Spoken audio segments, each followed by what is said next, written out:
Hey everybody, this is Robius5991 here with Online Nights, and today we're going to be doing our next map showcasing, and the map for today is entitled Meltdown, and it is made by myself. So let's get started.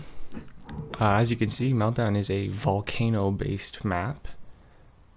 It works for both the game types free-for-all, so like what you would see in Rumble Pit Slayer, and it's also got its own mini game type, you could say, I guess, and it is called Molten Man. I'll get into explaining that later, but yeah, so let's get started a bit. So here you got the railing. This is the main volcanic area. It's the main room of the entire map. You got the crags and the stones here. You can't fall through, but it makes for a pretty cool volcanic effect. And then you got behind the ramp here that leads up, you can see there is a lift, and over here is a shotgun spawn. Keep in mind, I'm doing this in free-for-all for the overview so you can see where all the weapons are, but the preferable game type is Molten Man, which I'll explain later. So as you work up here, there's only a thin pathing. You'll see everything's very built into the rock. It's got supports and everything to keep it up. It's supposed to be like a UNSC facility within the volcano. So as you go up here, you can see there's a window, there's a few plasma pistols, and plasma grenades I should say, and a needler. As you can see, it's a thin passageway, so it can actually cause quite a bit of trouble for players, and that's the point. It's not easy to camp it, it's hard to maneuver, it gets really tricky. So up here you got a teleporter station. It's a two-way node, so I will show you where it connects in a bit. But it's right at the top of the volcano. As you can see, when you're at a higher position, you can easily throw grenades down and get a good view of your enemies, but they do have a lot of hiding spots. So like I said, see, it's all built into the rock. Oh, quick point. You can fly out with a jetpack, but there's a soft kill boundary followed immediately by a full kill boundary. So it's pretty unforgiving, so I don't suggest trying that. Next up, over here, now this is important. You're going to have to look for the strut. It's going to lead down to this little passage. There's a small metallic way down. You got to crouch under these rocks, and then there's this hidden control room here. You got a health pack. You can have a DMR in that corner over there. And then up against the monitor screen, there will be a concussion rifle spawn. Like I said, all of this is just for free-for-all Slayer. You will not see any weapons in Molten Man. So to find your way out, just look for the glowing light, crouch through, and then you're back in the volcano. So, yeah. So you're going to see down here into this little passageway is a health pack. The other thing is, if you're high up enough, you can easily land on some of these metallic pieces and get yourself a good position. So the idea here is the power has gone out in the building, so you only got these few emergency lights. So the volcanic glow really lightens up the volcano, but the rest of the facility is almost pitch black. So here you can see there's only a few little lights. These antenna stands are basically emergency lights. You want to follow them and they will guide you towards different areas that you can access in the map.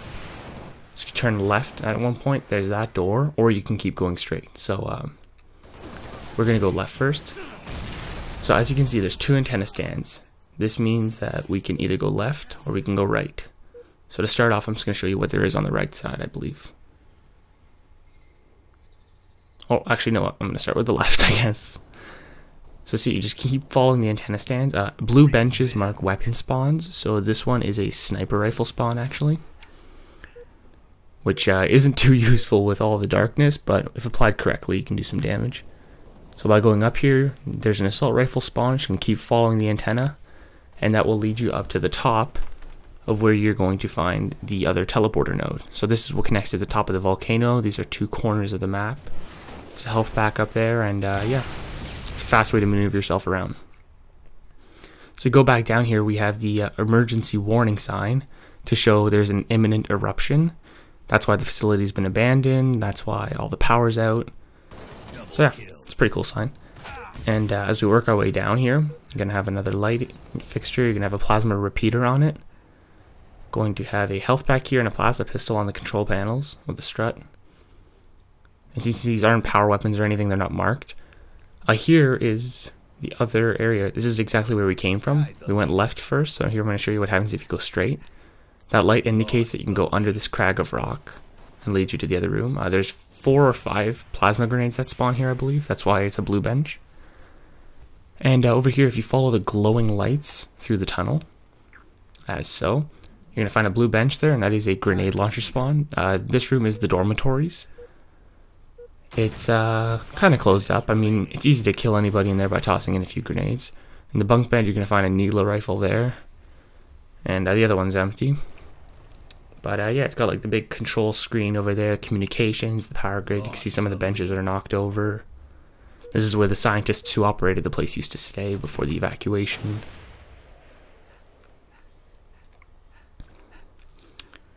So yeah, oh, up here is the other thing. This is the open air section of the science labs. Yet again, do not try to fly out with your jetpack. It's a soft kill followed immediately by a kill, so you have very little time to change your mind once you're up there. So I'm just going to show you guys quickly the passages again through the darkness. This is like pretty much one of my favorite parts. It's just the glowing. It looks really cool. And once you get to the volcanic area, this is the main hub for fighting, although it does get spread out throughout the entire area of the map, but this is pretty much the most exciting place to be in. Get some pretty sweet combat. So next up, I'm going to do a small class breakdown. I mean, there's only one class for Molten Man, and I'll do a brief explanation for it.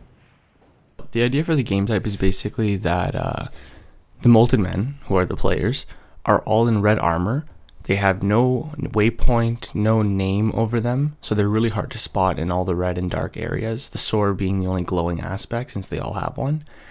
They all have unlimited sprint, and that's pretty much all there is to it. It's just basically utter chaos and mayhem, and that's the idea. There's a lot of sword fights, deflections, people interrupting that, and that's the gameplay we're going to show you, so you'll get a good idea of that in a second.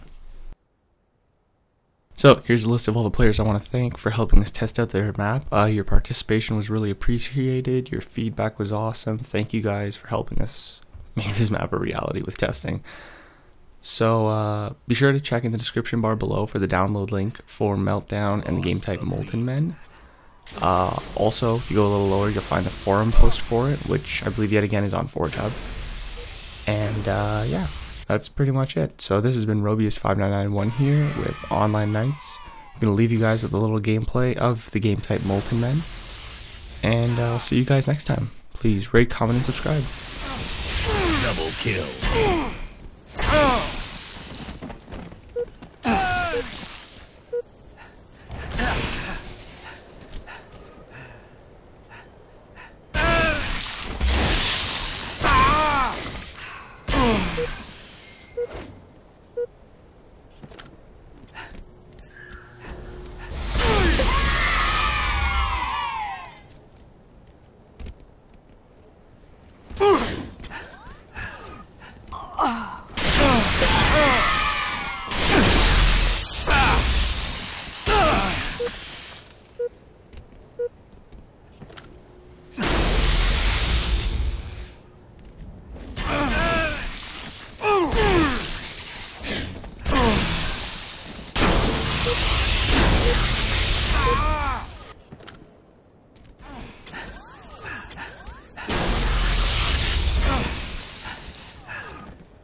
kill.